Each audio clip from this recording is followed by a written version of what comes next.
present tense is likely the first verb tense you will learn in Spanish. Before teaching you how the present tense operates, let's review a few key terms that will be used as you learn verb tenses in Spanish. Infinitives. They are the most generic form of a verb. In English, they are translated as to, and then whatever the verb is. We use the infinitive form of a verb when talking about verbs in general. When you hear infinitive, think infinity, because they exist outside of time. Conjugation.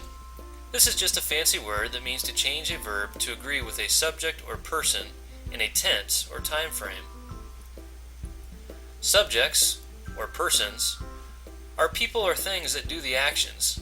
They can be names, entities, or pronouns like I, you, or they. Tenses. This refers to the time frame in which an action occurs, whether it be the present, future, etc. There are many verb tenses in Spanish that you will become familiar with. Verb charts. These are handy tools that we use to organize conjugations. A verb chart is made up of the 3 points of view that something can be said in: first person, second person, and third person. It is divided in half to show that each point of view can be singular or plural. This creates a chart that helps us to look at the way a verb can be conjugated, or changed to agree with a person for a specific tense or time frame. Now that you know some of the basics, let's take a look at a verb chart in the present tense in English and compare it to one in Spanish using the infinitive to call. Notice that in English you conjugate by adding the subject or person at the beginning, and sometimes the end of the verb changes as well.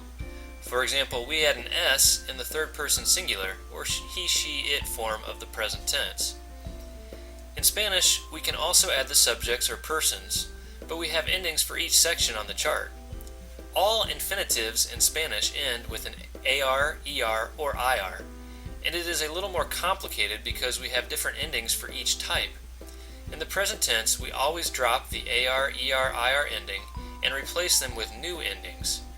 For regular AR ending infinitives like llamar, we add an O for the I or yo form, an AS for the informal you or tu form, an A for the he, she, it, or formal you, or the él, ella, usted forms, an AMOS or amos for the we or nosotros, nosotras forms, and an AN for the they or you all, or the ellos, ellas, ustedes forms. For regular ER-IR ending infinitives like leer or escribir, we add an O for the I or yo form, an ES for the informal you or tu form, an E for the he, she, it, or formal you, or él, ella, usted forms, an EMOS for ER ending infinitives, or an IMOS for IR ending infinitives for the we or nosotros, nosotras form, and an EN for the they or you all, or ellos, ellas, ustedes forms. Notice the pattern of an S for the tu form, an MOS for the we form, and an N for the they form. This is pretty consistent throughout all the verb tense endings in Spanish. So, to conjugate a verb in Spanish in the present tense, simply follow these 4 steps. First, determine if it is an AR, ER, or IR ending verb. This will help you know what endings to use. Next, drop the AR, ER, or IR at the end of the infinitive. Then, select the subject or person that you want to conjugate in and its corresponding ending. Add that corresponding ending to the verb.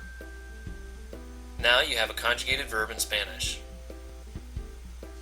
Practice some more at www.SpanishForYouToday.com.